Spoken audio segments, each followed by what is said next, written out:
शिक्षा के जो माता माना जाता है, ये तो सरस्वती जी को माना जाता है, तो आप माता सावित्रीबाई को फुले को क्यों मना रहे हैं आप लोग?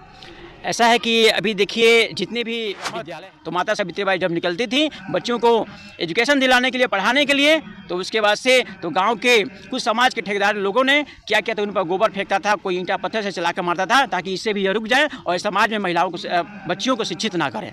लेकिन उन्होंने फिर भी हार नहीं मानी और वह समाज को आगे बढ़ाते गई और बच्चियों के लिए सबसे पहले पुणे में 9 छात्राओं के साथ उन्होंने एक बालिका विद्यालय ओपन किया था। और आज इस तरीके से आप लोग जागरूक हो रहे हैं, ये गलत नहीं कर रहे हैं आप लोग? बिल्कुल नहीं, कैसा गलत है, जब सही है, जो चीज़ एकदम सही है तभी से बेरा। हम लोग मान लीजिए पढ़ें लिखे तो उसके बाद से असलियत क्या है हम लोग समझे, तो हम जब अगर समझ गए तो हम उत्तर प्रदेश के कुशीनगर जिला में निबुआ नारंगिया क्षेत्र में और बगल में जो देखते होंगे काफ़ी लोग यहाँ पर इकट्ठा हुए हैं।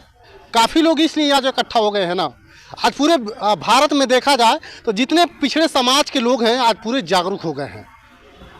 जो भी पिछड़े समाज के जो इतिहास रहा, एक ऐसा इतिहास रहा और कौन कौन लोग थे जो इन्होंने इतिहास रच दिए, तो आज जो बहुजन समाज के जितने लोग हैं आज इकट्ठा हुए हैं।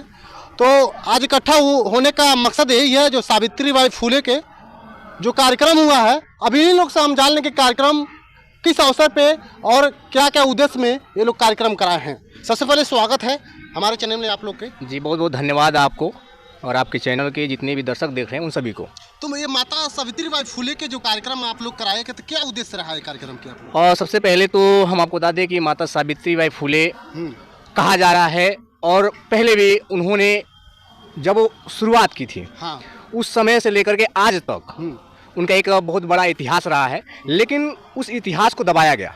तो हम लोगों ने सोचे कि उस इतिहास को समाज के बीच में रखा जाए ताकि लोगों को पता चले कि उन्होंने क्या किया है, जिसके उपलक्ष्य में हम लोगों ने कार्यक्रम रखा था। माता सावित्रीबाई फुले की पुण्यतिथि मनाया गया।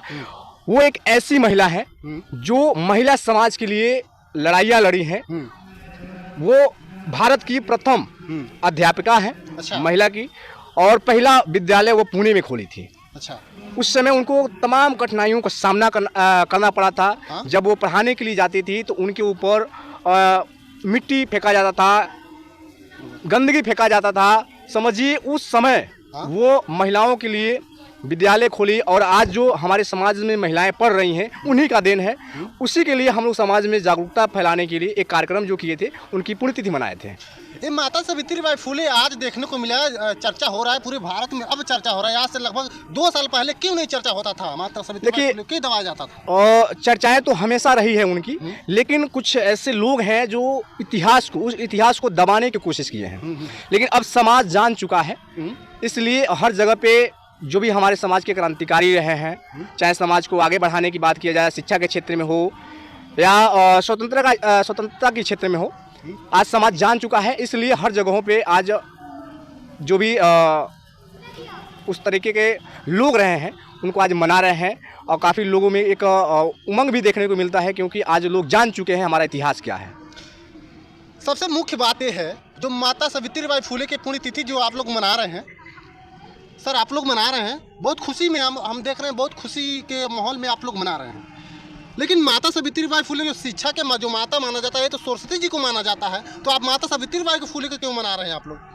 ऐसा है कि अभी देखिए जितने भी विद्यालय हैं, जो विद्यालय में जो भी अध्यापक पढ़ाते हैं या विद्यालय में ये चीज़ें हैं, अभी मैं भी एक अध्यापक हूँ, लेकिन मैं अधिकतर मैं देखता हूँ, मैं कई विद्यालयों में जाता हूँ, मैं अधिकतर देखता हूँ जो शिक्षा की देवी हैं, जिनको ज्ञान ज्योति राष्ट्रमाता जो सावित्रीबाई फुले हैं, वह ज्ञान की ज्योति उन्हें कहा जाता है। लेकिन विद्यालयों में क्या होता है कि बच्चों को भी अधिकतर विद्यालयों में यही बताया जाता है कि ज्ञान की ज्योति सरस्वती माता। लेकिन अगर जो व्यक्ति अगर जानते हैं और रियल में जानते हैं, जो इतिहास जानते हैं, वो सबको पता है कि जो ज्ञान की जो देवी है वो माता सावित्रीबाई फुले हैं। और इन्होंने जब बच्चियों को पढ़ने का अधिकार नहीं था, जब बच्चियों को पढ़ने नहीं दिया जाता था, जब बच्चे जब घर से जब कदम निकालती थी पढ़ने के लिए, तो उन लोगों को समाज के लोग उन्हें रोकते थे कि बच्चियों को बिल्कुल पढ़ने का अधिकार नहीं था। लेकिन सावित्रीबाई फुले के जो पति थे ज्योतिबा फुले, वो भी पढ़े लिखे थे और उन्होंने सबसे पहले माता सावित्रीबाई फुले को उन्होंने पढ़ाया और वह भारत की प्रथम शिक्षिका महिला हुई और उन्होंने समाज में वह निकली। और उसके बाद जब समाज में जब निकली तो ज्योतिबा फुले ने कहा था कि जब आप बाहर जब निकलेंगे समाज में तो कुछ लोग होंगे जो आपको आपके जब आप रास्ते में निकलेंगे तो कुछ लोग रोकेंगे आपको, कुछ न कुछ कहेंगे, ताना देंगे, लेकिन आप रुकिएगा मत। तो माता सावित्रीबाई जब निकलती थी बच्चों को एजुकेशन दिलाने के लिए, पढ़ाने के लिए, तो उसके बाद से तो गांव के कुछ समाज के ठेकेदार लोगों ने क्या किया था, उन पर गोबर फेंकता था, कोई ईंटा पत्थर से चला कर मारता था, ताकि इससे भी ये रुक जाए और समाज में महिलाओं को, बच्चियों को शिक्षित ना करें। लेकिन उन्होंने फिर भी हार नहीं मानी और वह समाज को आगे बढ़ाते गई और बच्चियों के लिए सबसे पहले पुणे में 9 छात्राओं के साथ उन्होंने एक बालिका विद्यालय ओपन किया था। और आज वहाँ पर जाके देखिए तो वहाँ पर उन लोगों को जो विद्यालय ओपन की थी, तो आज अधिकतर वहाँ के लोगों से पूछिए तो वो पता नहीं है, क्योंकि दबा दिया गया है। अच्छा, तो शिक्षा देखा जाए तो ये तो शिक्षा के कार्यक्रम है इन्होंने की, तो सरस्वती माता को देवी क्यों माना जाता है? क्योंकि जानते नहीं हैं, क्योंकि अज्ञानता है अभी। तब जब भी जागो तभी सवेरा। हम लोग मान लीजिए पढ़ें लिखे तो उसके बाद से असलियत क्या है हम लोग समझे। तो हम जब अगर समझ गए तो हम लोग चाहें कि एक हम लोगों ने क्या किया, 4-5 लोगों ने हम लोग बैठा और कहा कि जो माता सावित्रीबाई जो ज्ञान की ज्योति हैं यह रियल में है और यह वास्तविक है। तो हम लोगों ने एक संगठन बनाया और संगठन बनाने के बाद हमने कहा कि जो समाज के लोग हैं, जो समाज के बच्चे हैं, उनको एजुकेशन पर जागृत किया जाए, ताकि यह बताया जाए कि माता सावित्रीबाई शिक्षा की देवी हैं। और इसलिए हम लोगों ने बढ़ चढ़ के उसमें भाग भी लिया और उसके बाद इस कार्यक्रम को भी कराया था। और इसमें दूर दूर से बच्चियाँ भी आई थी, बच्चे और बच्चियाँ दोनों स्पीच तैयारी की, तो कोई इंग्लिश में बोले, कोई हिंदी में बोले, ताकि इससे भी जो हमारे समाज के जो बच्चे हैं वो देख कर, ताकि जो भी बच्चे अगर पढ़ने से कतराते हैं वो भी आगे बढ़ें और वो भी बढ़ चढ़ के उसमें हिस्सा लें, ताकि एजुकेशन प्राप्त करें। शिक्षा के जो देवी हैं माता सावित्रीबाई फूले को आप लोग मान रहे हैं, ये नहीं लगता कि ये जो कार्यक्रम आप लोग कर रहे हैं, इस तरीके से आप लोग जागरूक हो रहे हैं, ये गलत नहीं कर रहे हैं आप लोग? बिल्कुल नहीं। कैसा गलत है? जो सही है, जो चीज़ एकदम सही है। कहा जाता है टूटेंगी तलवारें तुमसे और मिट जाएंगे दुश्मन के गर्दिश खाली, और हर मैदान जंग में बेखौफ लड़ो, और वक्त से पहले मौत नहीं आने वाली, वक्त से पहले मौत नहीं आने वाली। तो जो रियल है, जो वास्तविक चीज़ है, उसको हम लोग बढ़ चढ़ कर उसको हम बताना चाहते हैं समाज को। तो इसमें डर कैसा?